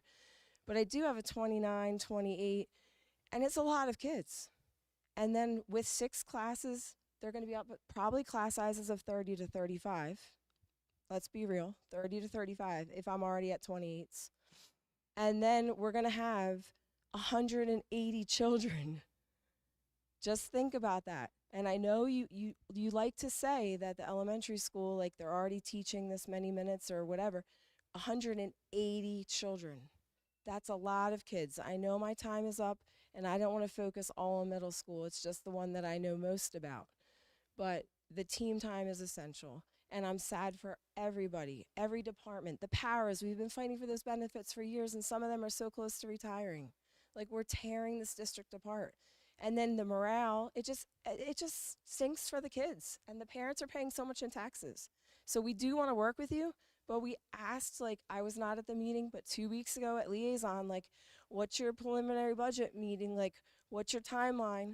And I'm being told you were like, we don't really know yet.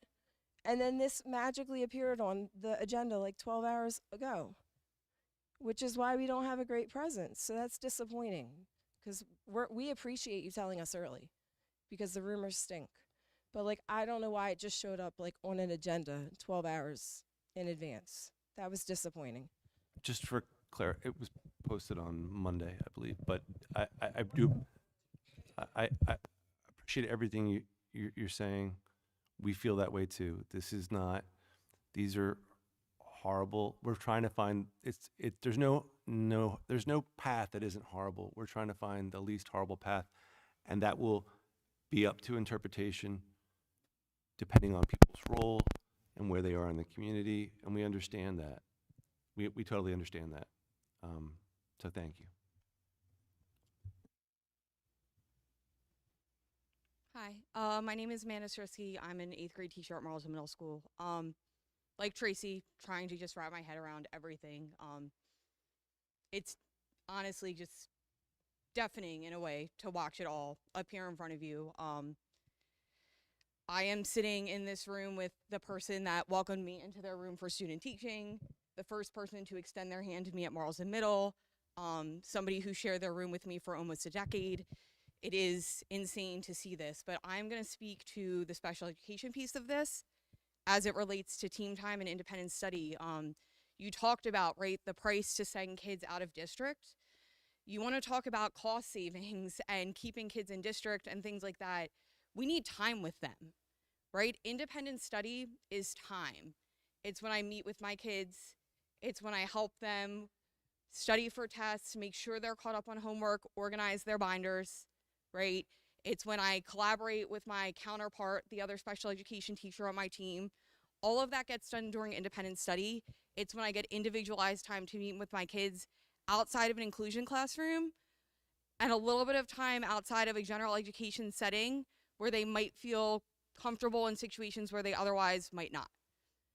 Team time, again, time, right?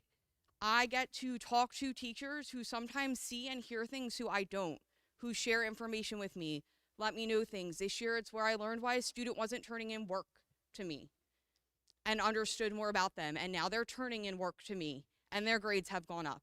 It's why I learn why students are behaving in ways that they're behaving that I might not see. These things help our students. It increases their productivity in the classroom. These things are time. And again, you might not see it, but it relates to your ever important cost saving. That's not what I think it's about. I stood here last year and I spoke to this same piece of information, and those of you who were on the board talked about that social emotional piece that was brought up this evening again by some of you. So again, time, that's what we need, time with our students, and it happens, a lot of it, during team time and independent study. Thank you. Kimberly Henson, mother to 2 students at Beeler. I had to rewrite this a few times to hold my anger. I am concerned when we requested last year to put together a stakeholder committee, including parents and teachers, that would work together throughout the year to help with things like this, to gather ideas, with getting information out to families, with advocating, with campaigning, and we were blown off. I fully understand when the money is not there, it's not there. However, you are the one who is paid to figure out what you need and how to make it happen. Passing the responsibility and telling us now that all ideas are welcome when the effort has not been made to meet with the people who begged to help last year is incredibly disturbing. These cuts are beyond devastating, as each of them are guaranteed to result in a significant decline in the education of our kids. Our teachers should have been given this presentation before tonight. It is unconscionable for them to find out this plan tonight with the public. I am also disappointed in our board for not pushing Dr. Smith to be more transparent and including the stakeholders. We begged you as well last year to hold him accountable to our requests. I myself emailed many times last year. All I got were 3 canned responses and only 1 that even proved my email was read. Our students and the people who voted you in deserve better.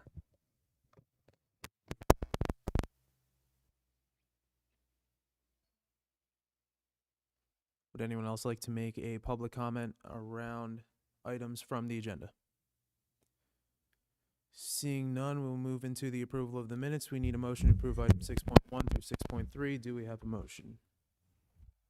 Motion by Mr. Brown, seconded by Mr. Thompson. Any questions or comments from the board? Seeing none, Mr. Yates, roll call, please. Roll call on the approval of minutes, Mr. Brown. Yes. Ms. Butrimowitz. Abstain from 6.1 and yes to 6.2 and 6.3. Your abstention is noted. Mr. DeMarcy? Yes. Ms. Fox? Yes. Mrs. Knoll?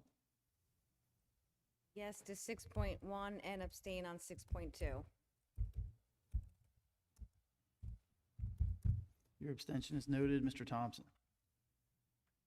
Yes on 6-1, abstain from 6-2, yes to 6-3. Your abstention is noted. Mr. Peelman?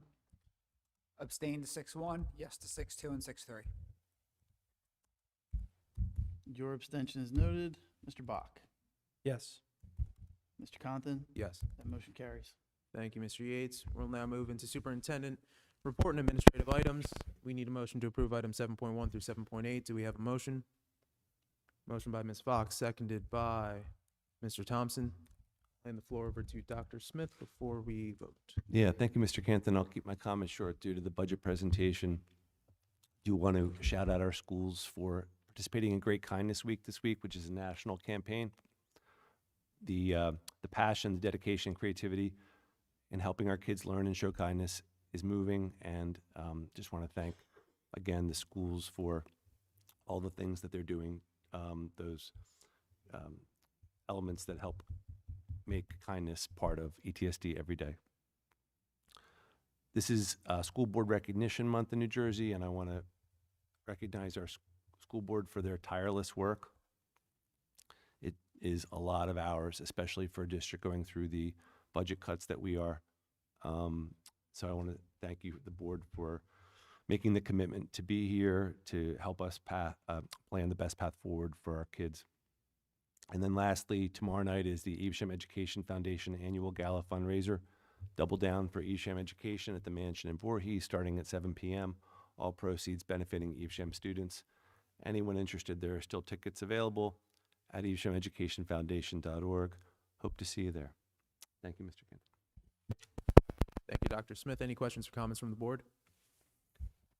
Seeing none, Mr. Yates, roll call, please. On administrative items, Mr. Brown? Yes. Ms. Butcher-Mowitz? Yes. Mr. DeMarcy? Yes. Fox? Yes. Mrs. Knoll? Yes. Mr. Thompson? Yes. Mr. Peelman? Yes. Mr. Bach? Yes. Mr. Compton? Yes. The motion carries. Thank you, Mr. Yates. Moving to item 8, curriculum and instruction. We need a motion to approve items 8.1 through 8.4. Do we have a motion? Motion by Mr. Peelman, seconded by Mr. DeMarcy. Any questions or comments from the board? Seeing none, Mr. Yates, roll call, please. On curriculum and instruction, Mr. Brown? Yes. Ms. Butcher-Mowitz? Yes. Mr. DeMarcy? Yes. Ms. Fox? Yes. Mrs. Knoll? Yes. Mr. Thompson? Yes. Mr. Peelman? Yes. Mr. Bach? Yes. Mr. Compton? Yes. That motion carries. Thank you, Mr. Yates. Moving to item 9, finance and operations. We need a motion to approve items 9.1 through 9.14. Do we have a motion? Motion by Mr. Thompson, seconded by Mr. Brown. Any questions or comments from the board? Mrs. Knoll? I have a question on, I don't know what number it is, but it's related to the Marlton Middle toilet Yeah, 9.11. renovation. That's 911, so there's two, right? 911 and then 912 is the actual plumber. There's probably other costs related to, like the design of it or the overall engineering.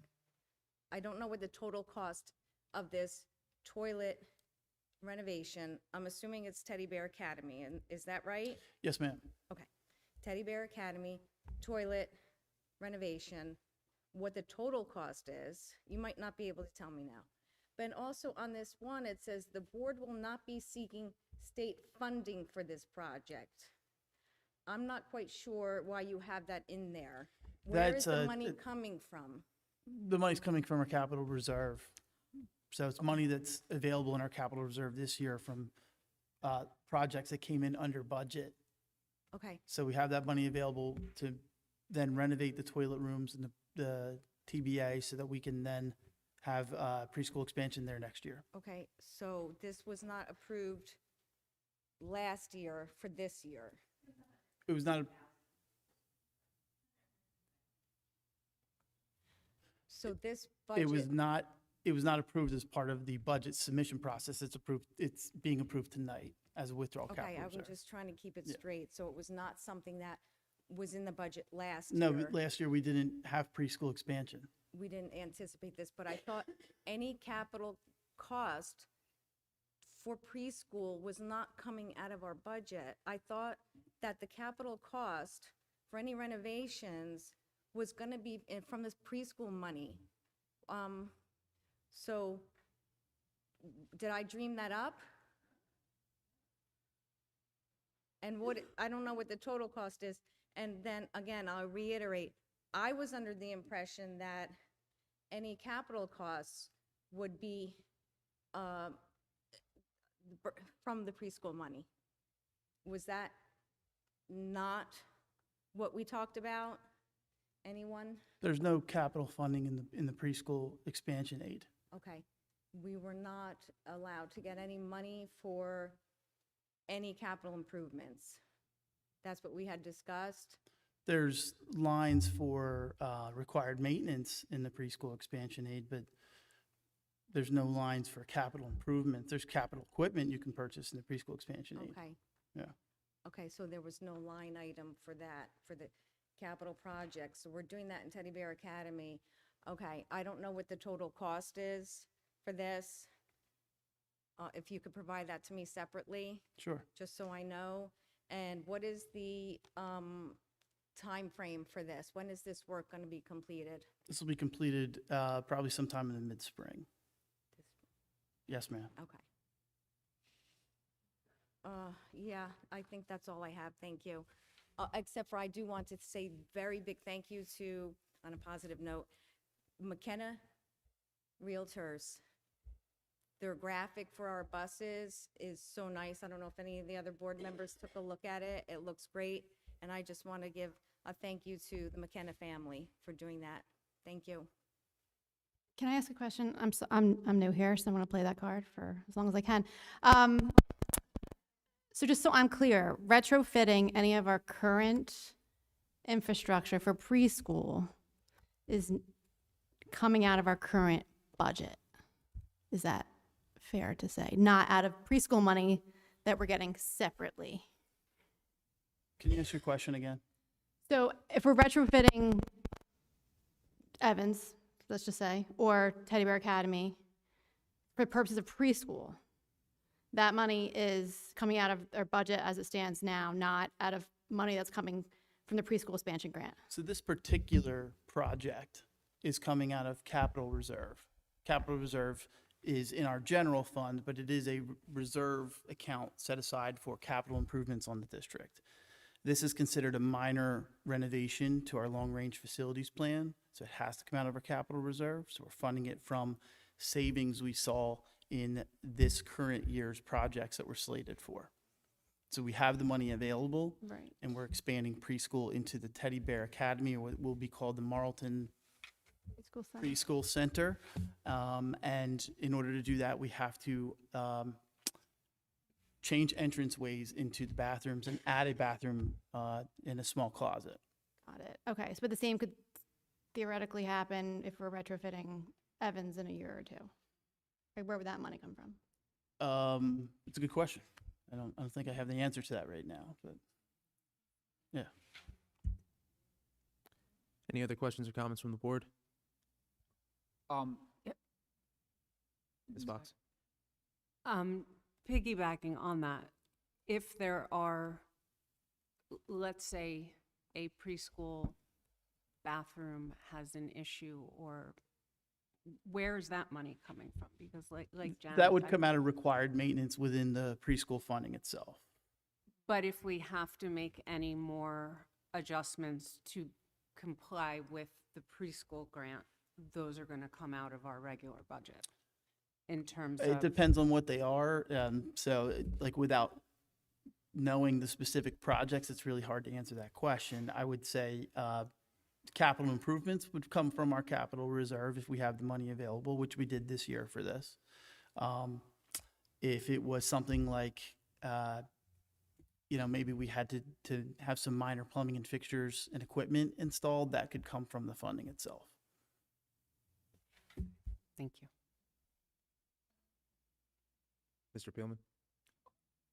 I just wanted to say I believe that one of the speakers earlier asked for information specifically about how the preschool expansion grant funding is going to be reflected in the budget and how that's being used. I think I would like to see that also, especially in regards to things like this, for how that's going to be offset.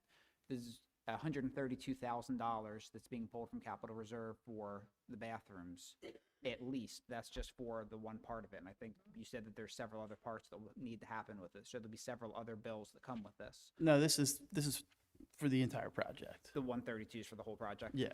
Okay. So regardless, $132,000 for the project. That's a lot of money given what we were talking about. That's teachers' positions. That's a lot of things. I need to understand how that, what money we are saving or gaining through the preschool program in order to offset the loss of the $132,000. Yeah, so I certainly wouldn't call it a loss, right? It's $132,000 that Expenditure. It's available within the current year's budget in capital reserve. That money can only be used for capital improvements. That's not money that we can take to use to offset salaries or expenses anywhere else in the budget. The only thing it can be used for is capital improvements on the district. This project quite literally qualifies as a capital improvement on the district. So it is a reasonable and an appropriate expense for the money, right? The money's already budgeted for this year. We had savings in some of the projects that this board approved last year for the current year. That's what that money's being used for. So if it's definitely not a loss. It's money that's going to be used to educate 3- and 4-year-old children, Evesham children, in what is going to be called the Marlton Preschool Center. Sure. I don't want to go down that rabbit hole right now. I just want to say that I understand there may be intricacies of this that I don't yet understand, and I acknowledge that. But this money is available this year because of money that we saved last year, and therefore we're able to allocate last year. So last year at this time, you approved this year's budget. And we approved last year at this time the $132K for this, or this? No, that's tonight. That's tonight's approval. Remember, we're in the current year. Last year at this time, we approved the current year's budget. Okay. Savings from the current year in capital reserve, money that's already allocated in our budget. So we can't just take money out of capital reserve mid-year without certain approvals. This money's already appropriated, and then we're going to then use it towards this project. Correct. I guess my question is, if we did not use it towards this project and our capital reserve plan for the year ended up being less, so we had savings in capital reserve going into next year, would we be able to not allocate as much money in our budget for capital reserve for next year and use that money elsewhere in the general budget? Meaning, could this $132,000 be applied to other capital expenditures? Yes. But next year, if we didn't approve this tonight, yes, it could. Correct. It would go back into capital reserve, and if we have capital improvements that we're looking to do next year, this money would be part of that capital reserve balance, yes. Okay, thank you. Yep. Any other questions for the board? Seeing none, Mr. Yates, roll call, please. On finance and operations, Mr. Brown. Yes. Ms. Butcher-Mowitz. So, no to 9.11 and yes to the rest of it. I need to understand more about how this works. Mr. DeMarcy. Yes. Ms. Fox. Yes. Mrs. Knoll. Yes. Mr. Thompson. Yes. Mr. Peelman. No to 9/11 and 9/12, yes to the rest.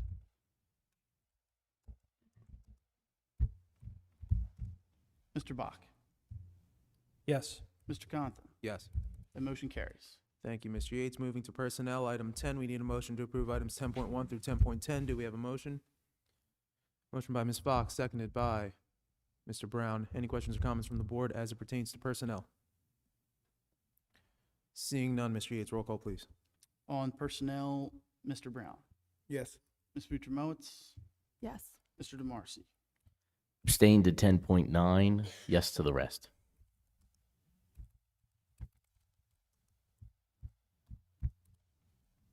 Your abstention is noted, Ms. Fox. Yes. Mrs. Knoll. Yes. Mr. Thompson. Yes. Mr. Peelman. Yes. Mr. Bach. Yes. Mr. Condon. Yes. Motion carries. Thank you, Mr. Yates. Moving to policy, item 11, we have no policy. Moving to item 12, committee reports. Are there any committee chairs who would like to share a report? Seeing none, we will move to old business, of which we have none.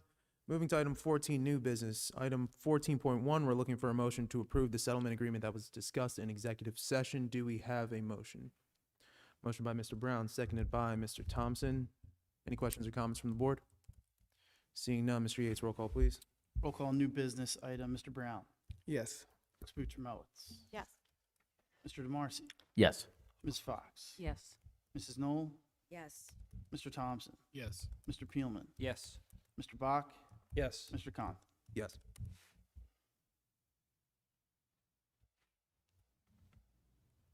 Motion carries.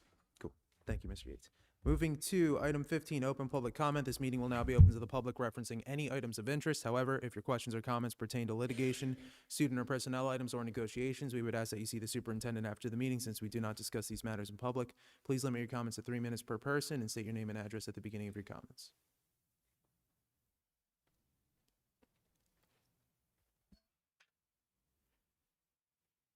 Hi, Rosemary Bernardi, 10 Halifax Court East. I just want two things. Preschool, that motion regarding the bathrooms, that's concerning because the bill of goods that was sold, we did kindergarten, we'll say programs. Then we can get preschool, and preschool should be free, or actually not free, but the grant money should pay for everything, and we should get a little extra because we can be able to allocate building expenses, salaries, etc. But yet we're spending money this year for this new expansion for year 2, which really should come out of the grant money, in my opinion. But that means that you're taking the capital monies that could be used for something else for our K-8 district.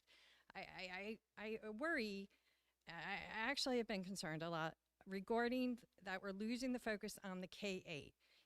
We now have kindergarten, now we have preschool, but what about our K-8 kids? I mean, our, like the 1-3, the regular kids, the regular district. I'm just concerned that kids and our programs, the middle school is just a beacon. Everyone, I travel around the state and I talk to other school board members, other people in the state about their school district. People talk about our middle school house concept.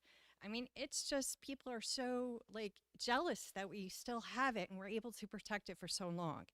And I think all the parents and the teachers and even the students last year, when they articulated the reasons why it works for our youngsters, why it works for our teachers, it just, there's so many issues now with the kids and the environment. I just really think that should be, and I guess I feel it's like sacrosanct.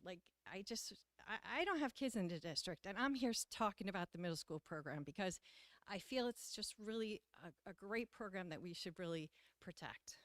So anyway, that's my middle school program and preschool. The one thing I want to talk about, you talked about advocacy. I actually was in the State House today. I saw Aid in there. There was a Senate Education Committee hearing. There was a bill up today. Senator Gopal talked about, changes to the education funding. There's another bill.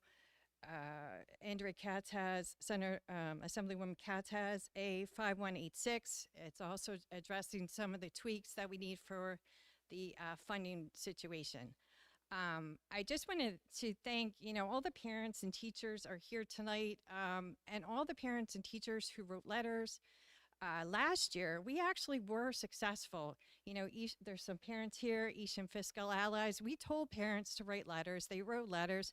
We were successful in getting changes in the transportation. It wasn't what we really wanted, which was to have, I'm sorry. If you could wrap up your comments, please. Bothering me. But anyway, we were successful in 2 things. So there's additional things that we're going to ask for. Evesham Fiscal Allos, follow us on Facebook. We have, we want to we're on the dates regarding your budget submission. You have to submit it in by March 19th. We would like to extend that so you guys have more time. The second questions, last year, we were able to get the additional tax levy raised, that we could do that.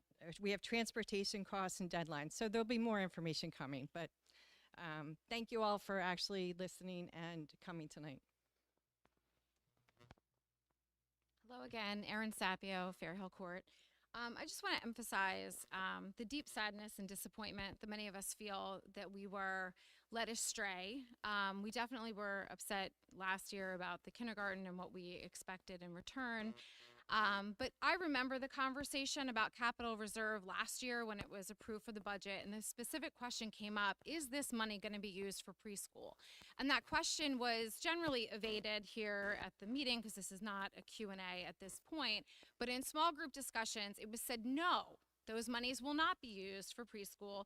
Preschool will come from the grant money. Because we even talked about the fact that classrooms have to be fitted a certain way, certain desks, certain size, toys, materials, all of those things are part of the preschool expansion. It was explained that all of that was going to come from the grant. Now, I know this makes me sound like a person who does not like preschool children. Of course I love them. Of course I think that they deserve experiences. But we as a public school district have a compensatory education law to educate a certain age group. And those kids are now going to be losing because monies are going toward preschool. And in addition to, I understand how the capital reserve works, but we have been getting revenue from Evans that we won't be able to get because it's going to be used. Where the revenue from Teddy Bear Academy, when that was closed, could have been used to lease out. So if there is an opportunity to roll back on that decision, I would ask that that be considered.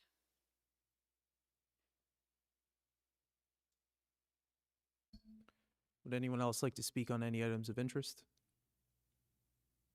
Seeing none, we're looking for a motion to adjourn. Motion by Mr. Peelman, seconded by Mr. Brown. All those in favor? Aye. Thank you.